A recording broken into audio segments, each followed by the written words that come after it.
Hello friends, नमस्कार।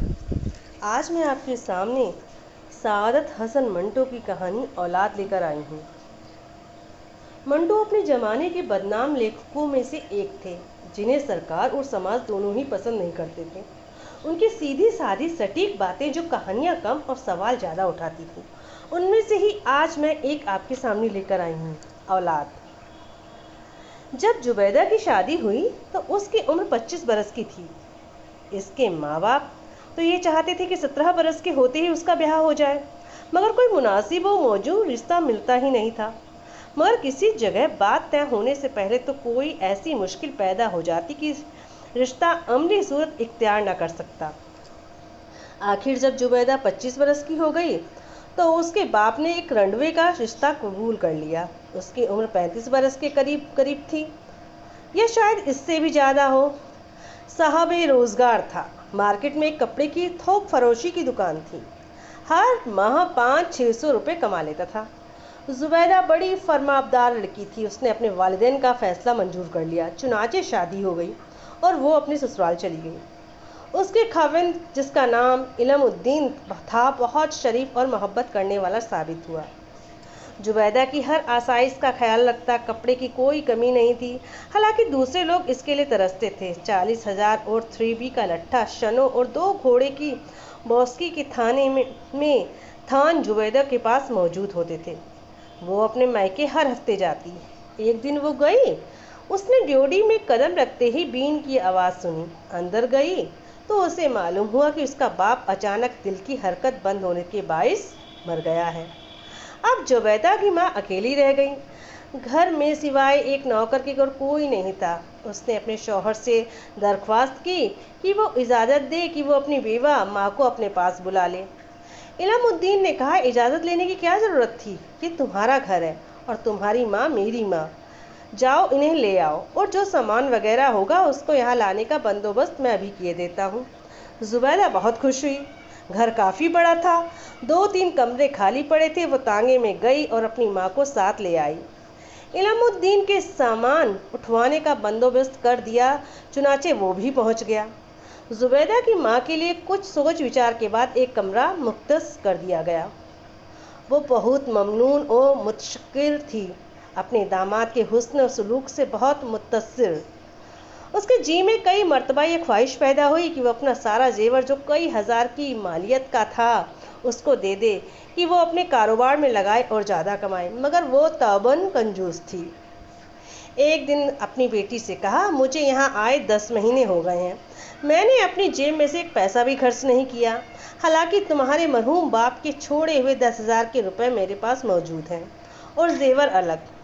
जुबैदा अंगीठी के कोयले पर फुल्का सेक रही थी। माँ, तुम भी कैसी बातें करती हो?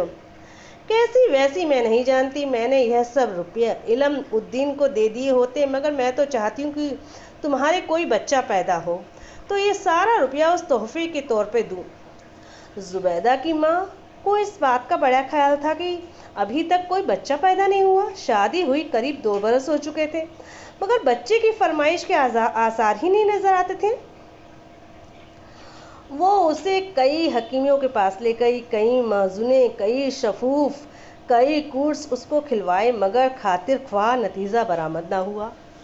आखिर उसने पीरों फकीरों की रुजू की, टोने टोटके इस्तेमाल किए, तावीज़ धागे भी, मगर मुराद बर ना आई। जुबैदा उसने तो इस दौरान तंग आ गई। एक दिन चुनाचे उसने उकताकर अपनी माँ से कह दिया, छोड़ो इस किस्से को, बच्चा नहीं होता तो ना हो। उसकी बूढ़ी माँ ने मुंह बिसूर कर कहा, बेटा, ये बहुत बड़ा किस्सा है। तुम्हारी अक्ल को मालूम नहीं क्या हो गया है। तुम इतना भी नहीं समझती कि औलाद का होना कितना ज़रूरी है। इसी से तो इंसान की ज़िंदगी का बाग सदा हरा भरा रहता है। जुबैदा ने फुल्का चंगेर में रखा। मैं क्या करूं? बच्चा पैदा नहीं होता तो उसमें मेरा क्या कसूर? बुढ़िया ने कहा, कसूर किसी का भी नहीं बेटी, बस सिर्फ एक अल्लाह की मेहरबानी चाहिए। जुबैदा अल्लाह मियाँ के हुजूर हज़ारों मर्तबा दुआएं मांग चुकी थी कि वह अपने फजलो करम से उसकी गोद हरी करे, मगर उस दिन इन दुआओं का कुछ भी असर न हुआ। जब उसकी माँ ने हर रोज़ उससे बच्चे की पैदाइश के मुतल्लिक बातें करनी शुरू की تو اس کو ایسا محسوس ہونے لگا کہ بنجر زمین ہے جس میں کوئی پودا اگ نہیں سکتا۔ راتوں کو وہ عجیب عجیب خواب دیکھتی، بڑے اوٹ پٹانگ قسم کے۔ کبھی یہ دیکھتی کہ وہ لکوکدک شہر میں کھڑی ہے، اس کی گود میں ایک گل گوتھنا سا بچہ ہے جسے وہ ہوا میں اتنی زور سے اچھالتی ہے کہ وہ آسمان تک پہنچ کر غائب ہو جاتا ہے۔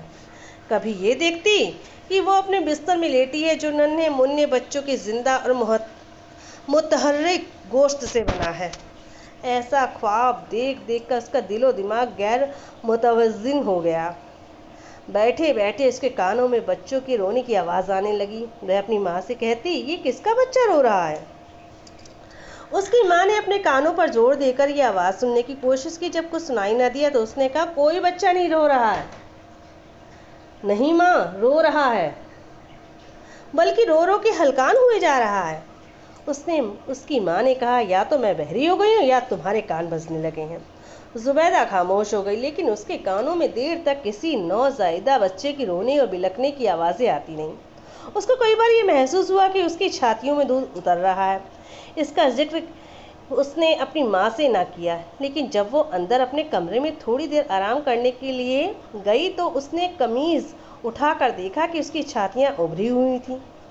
بچے کی رونے کی آواز اس کے کانوں میں اکثر ٹپکتی رہی، لیکن وہ اب حقیقت سمجھ گئی تھی کہ اب وہ واہمہ ہے۔ حقیقت صرف یہ ہے کہ اس کے دل و دماغ پر مسلسل ہتھوڑے پڑتے رہے ہیں کہ اس کے بچہ کیوں نہیں ہوتا، اور وہ خود بڑی شدت سے وہ خلا محسوس کرتی ہے جو کسی بیاہی عورت کی زندگی میں نہیں ہونا چاہیے۔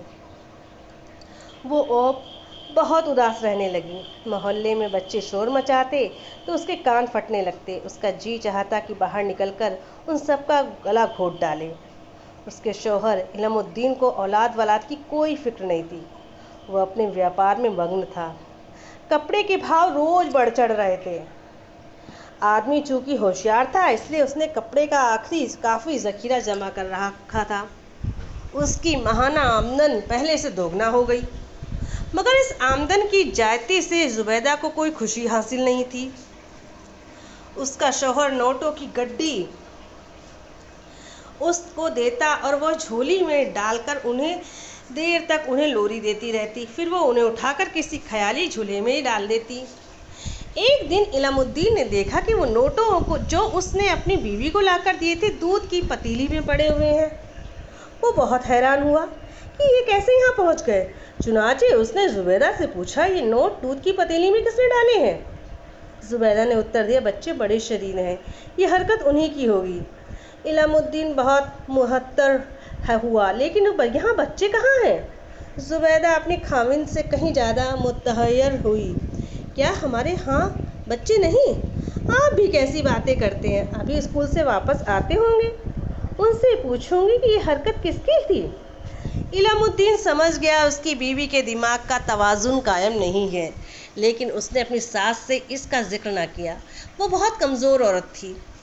وہ دل ہی دل میں زبیدہ کی دماغی حالت پر افسوس کرتا رہا، مگر اس کا علاج اس کے بس میں نہیں تھا۔ اس نے اپنے کئی دوستوں سے مشورہ کیا، اس نے کہا کہ پاگل خانے میں داخل کرا دو، مگر اس کے خیال میں ہی اسے وحشت ہوتی تھی۔ اس نے دکان پر جانا چھوڑ دیا، سارا وقت گھر پر رہتا، زبیدہ کی دیکھ بھال کرتا کہ مبادا وہ کسی روز کوئی خطرناک حرکت نہ کر بیٹھے۔ اس کے گھر پر ہر وقت موجود رہنے سے زبیدہ کی حالت کسی قدر درست ہو گئی، لیکن اس کو اس بات کی بہت فکر تھی کہ دکان کا کاروبار کون چلا رہا ہے، کہیں وہ آدمی جس کو یہ کام سپرد کیا گیا ہے گبن تو نہیں کر رہا ہے۔ اس نے چنانچہ کئی مرتبہ اپنے خاوند سے کہا، دکان پر تم کیوں نہیں جاتے؟ علم الدین نے بڑے پیار سے کہا، جانم میں کام کر کے تھک گیا ہوں، تھوڑی دیر آرام کرنا چاہتا ہوں۔ مگر دکان کس کے سپرد ہے؟ میرا نوکر، وہ سب کام کرتا ہے۔ کیا ایماندار ہے؟ ہاں بہت ایماندار ہے، دمڑی دمڑی کا حساب دیتا، تم کیوں فکر کرتی ہو؟ زبیدہ نے بہت متفکر ہو کر کہا، مجھے کیوں فکر نہ ہوگی، بال بچے دار ہوں، مجھے اپنا تو کچھ خیال نہیں، لیکن ان کا تو ہے۔ یہ آپ کا نوکر اگر آپ کا روپیہ مار گیا تو سمجھیے کہ بچوں۔ علم الدین کی آنکھوں میں آنسو آ گئے۔ زبیدہ، ان کا اللہ مالک ہے، ویسے میرا نوکر بہت وفادار ہے اور ایماندار ہے، तुम्हें कोई तरदूद नहीं करना चाहिए। मुझे तो किसी किस्म का तरदूद नहीं है, लेकिन बाज़ औक़ात माँ को अपनी औलाद के मुतल्लिक़ सोचना ही पड़ता है। इलामुद्दीन बहुत परेशान था कि क्या करें। ज़ुबैदा सारा दिन अपने ख़याली बच्चों के कपड़े सीती रहती, उनकी जुराबें धोती, उनके लिए ऊनी स्वेटर बुनती। कई बार उसने अपने खाविंद से कह मुख्तलिफ साइज़ की छोटी छोटी सैंडलें मंगाई, जिन्हें वो हर सुबह पॉलिश करती थी। इलामुद्दीन ने यह सब कुछ देखता और उसका दिल रोने को लगता, और वो सोचता कि शायद उसके गुनाहों की सज़ा उसको मिल रही है। ये गुनाह क्या है, इसका इल्म इलामुद्दीन को नहीं था। एक दिन उसका एक दोस्त उससे मिला जो बहुत परेशान था। इलामुद्दीन ने उसकी परेशानी की वजह दरियाफ़्त की। उसने बताया कि उसका एक लड़की से माशका हो गया है, अब वो हामिला हो गई है। इसकात के तमाम ज़राए इस्तेमाल किए गए हैं, मगर कामयाबी नहीं हुई। इलामुद्दीन ने उससे कहा, देखो इसकात की कोशिश ना करो, बच्चा पैदा होने दो। उसके दोस्त ने, जिसे होने वाले बच्चे से में कोई दिलचस्पी नहीं थी, मैं बच्चे का क्या करूँगा, तो मुझे दे देना। बच्चा पैदा होने में कुछ देर थी। इस दौरान में इलामुद्दीन ने अपनी बीवी ज़ुबैदा को यकीन दिलाया कि वो हामिला है और 1 माह के बाद उसके बच्चा पैदा हो जाएगा। ज़ुबैदा बार बार कहती, मुझे अब ज़्यादा औलाद नहीं चाहिए, पहले ही क्या कम है। इलामुद्दीन खामोश रहता। उसके दोस्त की दास्ता के लड़का पैदा हुआ, जो इलामुद्दीन ने ज़ुबैदा के पास, जो कि सो रही थी, लिटा दिया और उस जगह कर कहा, ज़ुबैदा तुम कब तक बेहोश पड़ी रहोगी, ये देखो तुम्हारे पहलू में क्या है।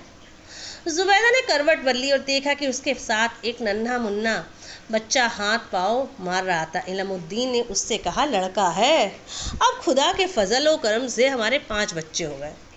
ज़ुबैदा बहुत खुश हुई। ये लड़का कब पैदा हुआ? सुबह 7 बजे, और मुझे इसका इल्म ही नहीं। मेरा ख्याल है दर्द की वजह से मैं बेहोश हो गई होंगी। इलामुद्दीन ने कहा, हाँ कुछ ऐसी ही बात थी, लेकिन अल्लाह के फजलो करम से सब ठीक हो जाएगा। दूसरे दिन जब इलामुद्दीन अपनी बीवी को देखने गया तो उसने देखा कि वो लहूलुहान उसके हाथ में उसका कट थ्रोट उस्तरा है, वो अपनी छातियाँ काट रही है। इलामुद्दीन ने उसके हाथ से उस्तरा छीन लिया। ये क्या कर रही हो तुम? ज़ुबैदा ने अपने पहलू में लेटे हुए बच्चे की तरफ देखा और कहा, सारी रात बिलखता रहा, लेकिन मेरी छातियों में दूध ना उतरा। लानत है ऐसी। इसके आगे वो और कुछ ना कह सकी। खून से लुथड़ी हुई एक उंगली उसने बच्चे के मुंह में लगा दी और हमेशा की नींद सो गई। इस प्रकार ये कहानी समाप्त हुई। मंटो ने सरकार और समाज की हर बात पर सवाल उठाए, जो एक आदमी को जीने के लिए मुरक्त हो और खिलाफत करने पर मजबूर करते हैं। मंटो दुनियावी लहजे को अपने हिसाब से देखते थे, और मंटो ने दुनिया में जो समाज में फैली हुई बुराइयां तो उसका खुलकर विरोध किया था। इस प्रकार इस कहानी का समापन हुआ, और अगर उम्मीद करती हूँ कहानी आपको पसंद आई होगी। अगर ऐसा है तो वीडियो को लाइक, सब्सक्राइब, कमेंट और शेयर कर दें। अभी तक बने रहने के लिए आपका बहुत बहुत शुक्रिया।